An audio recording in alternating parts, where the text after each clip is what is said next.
Kisah penjaga kuburan yang tak pernah pulang. Malam di desa Wonosari selalu terasa lebih panjang dari yang seharusnya. Ketika suara jangkrik berhenti dan kabut mulai turun dari arah hutan, warga biasanya sudah mengunci pintu. Tidak ada yang berani keluar, apalagi lewat jalan yang menuju ke kuburan tua di Bukit Selatan. Namun bagi Pak Darmin, penjaga makam itu, malam adalah waktunya bekerja. Sudah lebih dari 20 tahun ia menjaga kuburan tersebut. Setiap malam, tepat pukul 11, ia akan menyalakan lentera minyak tua dan berjalan di antara nisan-nisan yang berlumut. Tidak ada yang tahu pasti kenapa lentera itu selalu harus dinyalakan hanya. Katanya, kalau lentera padam, para penghuni lama akan gelisah. Suatu malam, Randy, pemuda kota yang baru pindah ke desa itu, pulang larut setelah nongkrong dengan teman-temannya. Ia melewati jalan kecil di dekat kuburan dan melihat sesuatu yang membuat langkahnya terhenti di kejauhan. Di tengah deretan batu nisan, tampak cahaya kuning berayun pelan lentera. Namun yang aneh, tidak ada bayangan tubuh di balik cahaya itu. Hanya lentera yang melayang, bergerak perlahan di antara kabut. Randy menelan ludah. Mungkin si Pak Darmin, gumamnya, berusaha meyakinkan diri. Tapi saat cahaya itu makin mendekat, ia melihat jelas tidak ada siapapun yang memegangnya. Lentera itu melayang, menembus udara malam, lalu berhenti tepat di depan gerbang besi kuburan. Randy terpaku. Angin dingin tiba-tiba meniup dari belakang, membawa suara samar-samar seperti orang berbisik di antara batu nisan. Seketika bulu kuduknya berdiri. Ia langsung lari, tanpa menoleh lagi. Keesokan paginya, Randy memberanikan diri datang ke warung Bu Parni untuk bertanya, "Bu, semalam saya lihat lentera di kuburan. Apa Pak Darmin lagi ronda?" Bu Parni, wanita parubaya yang sedang menakar gula, menatapnya lama. "Lentera nyala." "Jam berapa?" "Sekitar jam 11-an lewat, Bu." Ia menunduk, lalu berbisik pelan, "Pak Darmin itu sudah nggak ronda lagi, Nak. Orangnya meninggal 2 minggu lalu." Randy terpaku. "Tapi saya lihat jelas, Bu, lentera kuningnya hidup di tengah makam." Bu Parni menarik napas panjang. "Ya, sejak malam Pak Darmin dikubur, lentera itu memang selalu nyala sendiri. Padahal minyaknya sudah kering." Malam berikutnya, rasa ingin tahu Randy mengalahkan rasa takut. Ia memutuskan untuk membuktikan sendiri. Dengan senter dan kamera HP, ia menyelinap ke arah bukit kuburan. Kabut turun tebal, membuat napas terasa berat. Begitu sampai di dekat gerbang, ia melihatnya lagi. Lentera tua menggantung di udara, persis di tempat yang sama. Randy menyorotkan senter. Tidak ada tali, tidak ada tangan, hanya cahaya yang menggantung. Ia mengangkat kamera, merekam, dan berkata pelan, "Kalau ini beneran arwah Pak Darmin, tolong kasih tanda." Tiba-tiba angin berhenti. Suara jangkrik lenyap. Semuanya diam. Lalu dari belakang, terdengar suara langkah perlahan di tanah basah. Cekrek, cekrek. Randy menoleh cepat. Tak ada siapapun, tapi suara itu makin dekat. Dan di antara kabut, muncul siluet tubuh renta berbaju hitam, berjalan tertatih, membawa cangkul. Wajahnya tak terlihat, hanya bayangan hitam dengan mata yang tampak menyala redup. Randy gemetar, ponselnya hampir terlepas. Pak Darmin?" Siluet itu berhenti. Lalu terdengar suara parau, seolah keluar dari dalam tanah. "Minyaknya jangan sampai padam." Setelah itu, semuanya gelap. Randy tersadar keesokan pagi di pinggir jalan, tepat di depan rumahnya. Ponselnya terjatuh di tanah. Layarnya pecah, tapi video semalam masih tersimpan dan ketika ia memutarnya, lentera itu memang menyala. Namun yang mengejutkan, di rekaman itu tidak ada sosok apapun. Tidak ada Pak Darmin, tidak ada siluet, hanya lentera yang melayang di udara dan suara berat yang berbisik, "Minyaknya jangan padam." Malam ketiga, warga desa dikejutkan oleh kabar bahwa lentera di makam akhirnya padam untuk pertama kalinya. Beberapa jam kemudian, satu persatu rumah di sekitar kuburan melapor melihat bayangan lelaki tua mengetuk jendela mereka. Dan di akhir malam itu, Randy mendengar ketukan yang sama di kamarnya. 3 kali, pelan, lalu suara dari luar jendela berbisik, "Tolong pinjamkan minyakmu." Randy tidak tidur malam itu. Setelah suara ketukan dan bisikan dari luar jendela, ia mematikan lampu dan bersembunyi di bawah selimut. Tapi suara itu terus terdengar, "Tolong pinjamkan minyakmu." Ketukan lembut berubah menjadi gesekan di kaca, seperti kuku yang menggores permukaan jendela. Sampai akhirnya, klik, lampu jalan di depan rumahnya padam, bersamaan dengan listrik seluruh desa. Sunny Turtle, hanya sisa cahaya bulan pucat yang menyelinap dari celah tirai. Randy menahan napas. Ia beranikan diri mengintip. Di luar jendela, di balik kabut tipis, terlihat sosok Renta dengan lentera redup di tangannya. Namun cahaya itu tidak menerangi tubuhnya, justru seolah menembus dan menyoroti rongga kosong tempat wajahnya seharusnya berada. Menyap, suara itu bergetar, berat dan dalam. "Hanya kau yang bisa menyalakan lentera ini lagi." Randy mundur, ketakutan. Namun, begitu ia menutup mata, suara itu menghilang. Pagi harinya, desa gempar. 5 makam di kuburan tua ditemukan terbuka sendiri. Tanahnya amblas seperti digali dari dalam. Dan di tengga-tengga semua itu, lentera Pak Darmin masih menyala. Padahal semua minyak di wadahnya sudah kering hari itu juga. Randy mendatangi Mbah Sarno, dukun tua yang dikenal paham hal-hal gaib di desa itu. "Bah, saya lihat lentera itu hidup sendiri. Dan ada yang datang ke rumah saya minta minyak." Mbah Sarno menatapnya dalam-dalam. Matanya keruh, tapi tajam. "Kau sudah dipanggil, Nak. Lentera itu dulu bukan sembarang lentera. Itu penuntun arwah. Dulu setiap kali ada jenazah baru, Pak Darmin menyalakan lentera agar roh tidak tersesat menuju liang." Ia berhenti sejenak. Tapi waktu Pak Darmin meninggal, tidak ada yang meneruskan tugas itu. Lentera itu haus karena roh-roh baru tidak bisa menemukan jalan mereka. Randy menelan ludah. "Jadi, maksud Mbah, saya harus menyalakannya?" "Bukan harus, tapi kalau tidak, mereka akan mencari sumber cahaya lain. Dan cahaya paling dekat saat ini ada di rumahmu." Malam itu, Randy mencoba menuruti saran Mbah Sarno. Ia membawa botol kecil berisi minyak tanah dan mendatangi kuburan sendirian. Kabut turun lebih tebal dari biasanya. Udara berbau anyir dan dingin, seperti napas basah yang menempel di tengkuk. Ia berjalan pelan di antara nisan-nisan yang kini tampak bergeser seolah tanahnya bergerak sedikit setiap kali ia lewat. Lentera Pak Darmin terlihat redup di tengah makam. Cahayanya berkelip seperti nyala lilin hampir padam. Randy menuangkan minyak ke dalam wadah lentera. Begitu api menyala kembali, udara seolah bergetar. Dari dalam kabut, terdengar bisikan sayup. "Terima kasih." Randy menoleh. Cepat, tidak ada siapapun.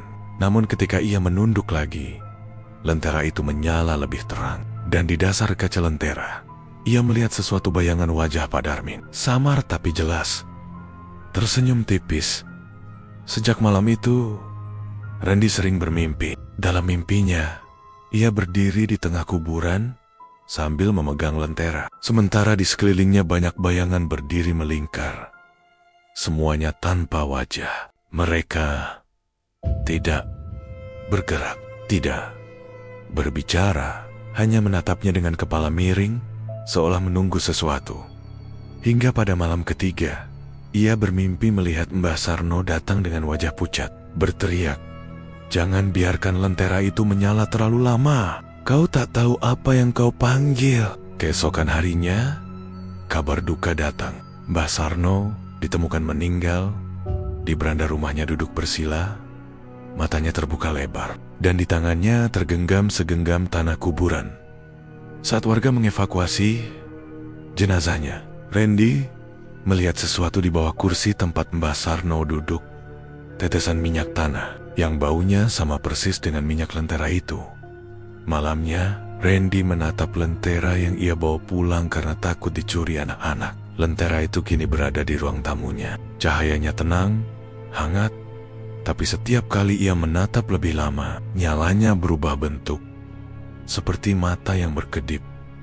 Randy tidak sadar ketika akhirnya tertidur di sofa, dan dalam tidurnya, ia mendengar suara itu lagi lebih jelas dari sebelumnya.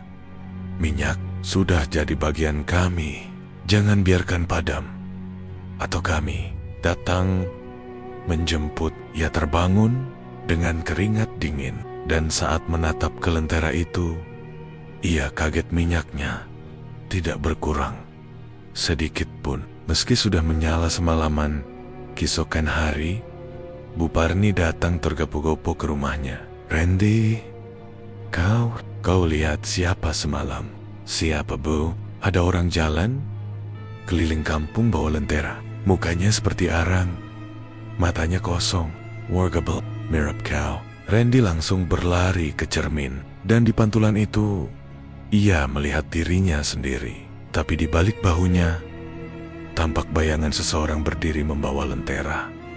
Saat ia menoleh, bayangan itu lenyap, tapi di cermin masih ada, dan kini lentera di tangannya tampak mulai redup lagi. Randy tidak bisa tidur. Sejak kejadian itu, setiap kali ia menutup mata, ia selalu melihat kuburan tua. Dalam kegelapan pikirannya, lentera, nisan, dan sosok Pak Darmin yang berdiri di antara kabut, menatapnya tanpa wajah. Hanya 2 titik cahaya redup di tempat matanya. Ia merasa tubuhnya semakin lemah, seperti ada sesuatu yang menyedot energi hidupnya perlahan-lahan setiap kali lentera di rumahnya menyala. Pagi itu, Bu Parni datang lagi. Wajahnya tegang. Randy, semalam warga dengar orang nangis dari arah kuburan, tapi waktu dilihat, cuma lentera itu yang nyala sendirian. Lalu, pas mereka mau mendekat, api lentera itu padam sendiri. Dan sejak saat itu, semua anjing di kampung menggonggong sampai pagi. Randy karena saat ia menatap ke ruang tamu, lentera miliknya juga padam. Padahal, ia tidak pernah mematikannya. Siang menjelang sore, Randy berusaha menenangkan diri. Ia pikir semua hanya kebetulan. Namun ketika malam turun, hawa aneh mulai terasa. Dinding rumahnya dingin seperti batu nisan. Bau minyak tanah dan tanah basah menyelimuti ruangan. Tiba-tiba listrik padam lagi. Dan dari luar, terdengar langkah kaki berat menyeret tanah. Mendekat, sampai berhenti tepat di depan pintu rumahnya. Tok, tok, tok, 3 ketukan. Pelan, lalu suara yang sama, parau dan berat. Lenteramu padam, nah. Sekarang gantian kau yang jaga. Randy. Ia mengambil korek api dan berlari ke arah lentera, berusaha menyalakannya lagi. Tapi setiap kali api menyentuh sumbu, nyalanya mati sendiri. Seperti ada yang menghisap apinya dari dalam. Hei Yoni, Nayak, serunya panik. Tiba-tiba, dari kaca jendela, muncul bayangan wajah Pak Darmin, hitam dan berlendir, menatapnya dari luar. Minyaknya bukan dari bumi lagi. Randy, ia menjatuhkan korek, lalu kabur keluar rumah tanpa arah. Namun langkahnya terhenti ketika menyadari ia kini berada di kuburan. Kabut menutup semua jalan keluar. Lentera yang padam tadi kini tergantung di udara, menyala lagi, memancarkan cahaya aneh berwarna kebiruan. Dan di sekelilingnya, nisan-nisan terbuka satu persatu, perlahan, seperti sedang bernapas. Dari tanah muncul tangan-tangan kurus berwarna abu-abu. Lalu Retuza. Mereka merangkak keluar, wajahnya kosong, tanpa mata. Mulutnya terbuka seolah ingin berkata sesuatu, tapi yang keluar hanya suara desis panjang. Kau, penuntun kami. Randy berusaha mundur, tapi di belakangnya, sosok Pak Darmin berdiri, punggungnya bungkuk, wajahnya setengah hancur, matanya kosong, tapi menatap lurus ke arahnya. "Kau sudah menyalakan lentera dengan minyakmu sendiri," katanya lirih. "Sekarang kau terikat, hanya bisa berhenti kalau kau gantikan aku." Kabut semakin pekat, langit berubah merah gelap. Lentera di udara mulai berputar. Cahayanya menembus tubuh para arwah itu yang kini mengelilingi Randy dalam lingkaran sempit. "Tapi aku gak mau." "Aku bukan penjaga makam," teriaknya. Pak Darmin mendekat. Suaranya serak. "Dulu aku juga bilang begitu." Dan tiba-tiba lentera itu padam sepenuhnya. Seketika semua suara lenyap. Tak ada jangkrik, tak ada angin, gelap sempurna. Dalam kegelapan itu, Randy mendengar napasnya sendiri. Cepat dan panik. Tapi di sela-sela itu, terdengar juga napas lain. Berat, berembus di lehernya dari belakang. Ia menoleh dan melihat matanya sendiri menatap balik. Dari wajah Pak Darmin, pagi harinya warga menemukan lentera menyala di tengah kuburan seperti biasa. Tak ada tanda-tanda Randy. Namun anehnya, ada dua bayangan yang terlihat di tanah setiap kali cahaya lentera berayun. Dan sejak malam itu, warga bilang lentera itu tidak pernah padam lagi. Hanya kini, kalau diperhatikan baik-baik, di dalam kaca lentera tampak dua wajah samar. Satu tua, satu muda, bergantian menatap dari balik nyala api. Malam itu, Desa Wonosari kembali diselimuti kabut tebal. Tak ada yang berani keluar rumah. Semua tahu, sejak lentera di kuburan menyala, 2 kali lebih terang dari biasanya. Suara 2 orang terdengar bersahutan setiap tengah malam.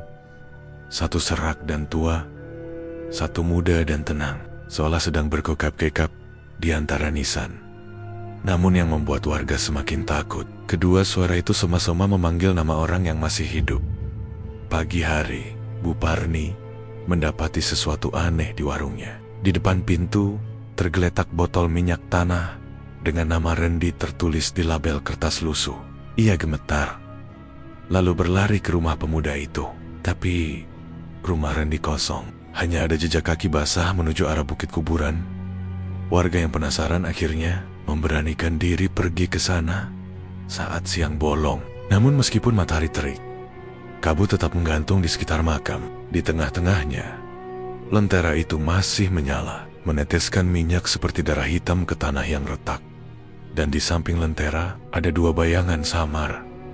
Satu tinggi bungkuk, satu tegap muda. Keduanya menunduk ke arah nisan yang tak bertuliskan nama.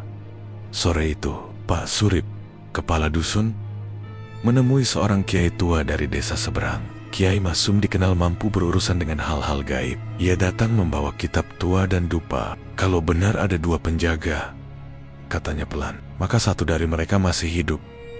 Tapi jiwanya sudah separuh di dunia sana. Kita harus pisahkan sebelum lentera itu menelan seluruh desa.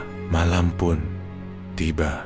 Kiai Masum bersama 2 warga mendatangi kuburan dengan hati-hati. Mereka mendapati lentera itu kini berayun pelan.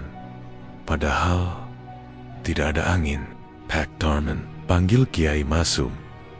"Kalau kau masih di sini, kembalilah ke tempatmu. Dunia sudah tidak membutuhkan penjaga lagi." Namun lentera justru menyala lebih terang. Dari cahayanya muncul 2 sosok, Pak Darmin dan Randy.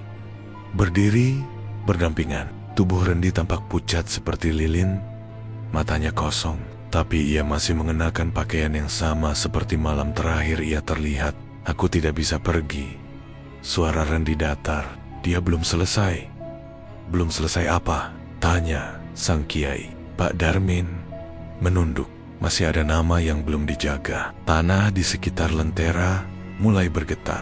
Nisan-nisan bergeser dan udara berubah dingin. Kiai Masum segera membuka kitab dan membaca ayat-ayat keras. Namun saat ia melafalkan bacaan itu, lentera bergetar hebat. Apinya memanjang seperti lidah api hitam.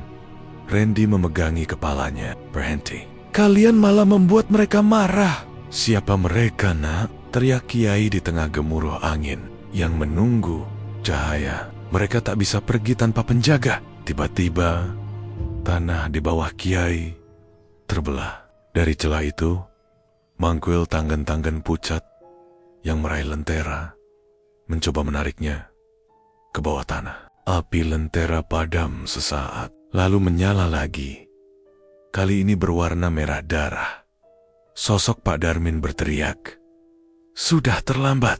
Dia sekarang yang menggantikan aku. Dan dalam sekejap, Pak Darmin lenyap, tersedot ke dalam tanah bersama nyala hitam lentera. Kiai Masum jatuh terduduk. Saat ia mengangkat pandangan, hanya Randy yang tersisa.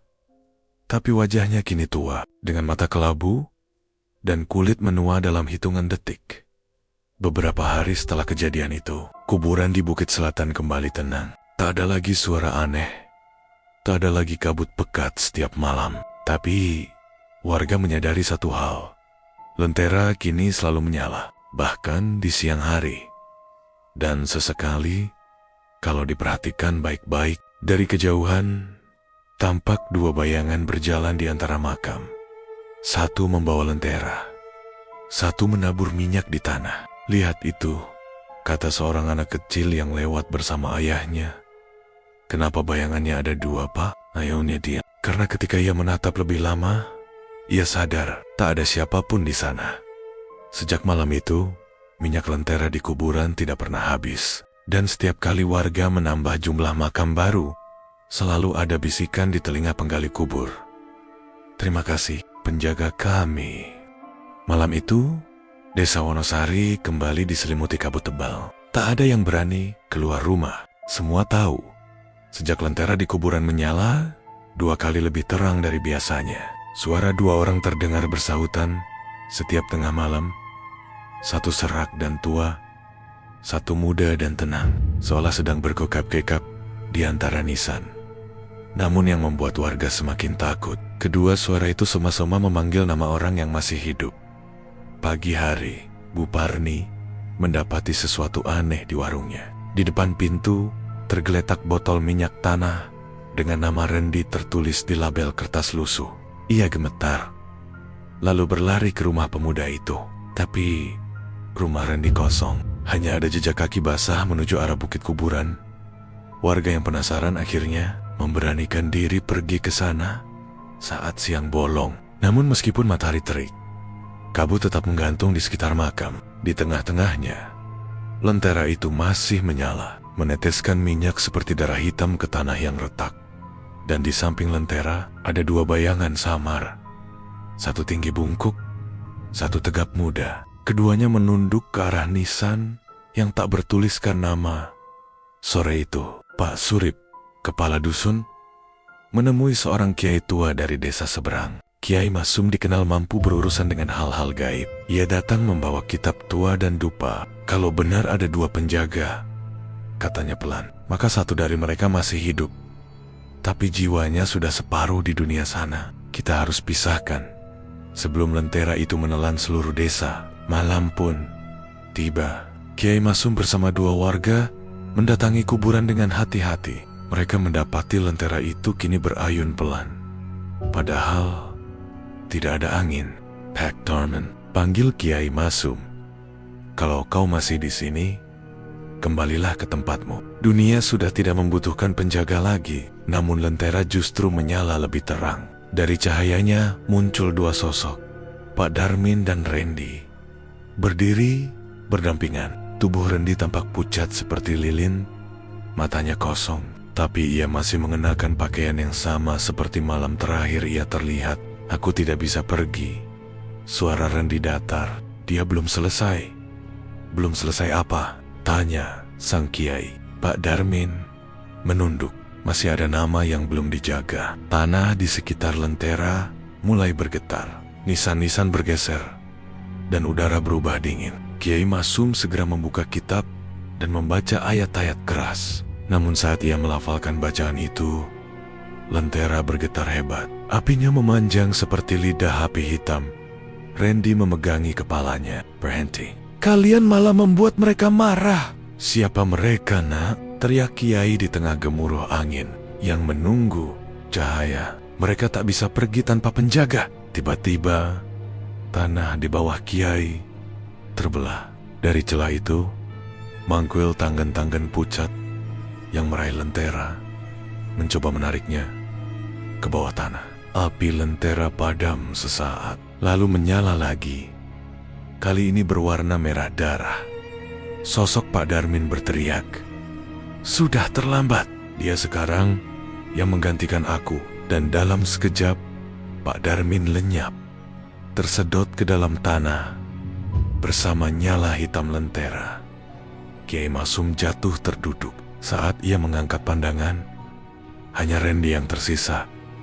Tapi wajahnya kini tua, dengan mata kelabu dan kulit menua dalam hitungan detik. Beberapa hari setelah kejadian itu, kuburan di Bukit Selatan kembali tenang. Tak ada lagi suara aneh, tak ada lagi kabut pekat setiap malam. Tapi warga menyadari satu hal, lentera kini selalu menyala, bahkan di siang hari.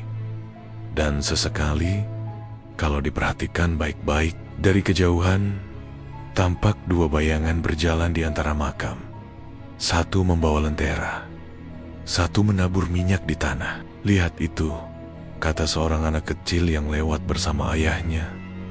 "Kenapa bayangannya ada dua, Pak?" Ayahnya diam. Karena ketika ia menatap lebih lama, ia sadar tak ada siapapun di sana.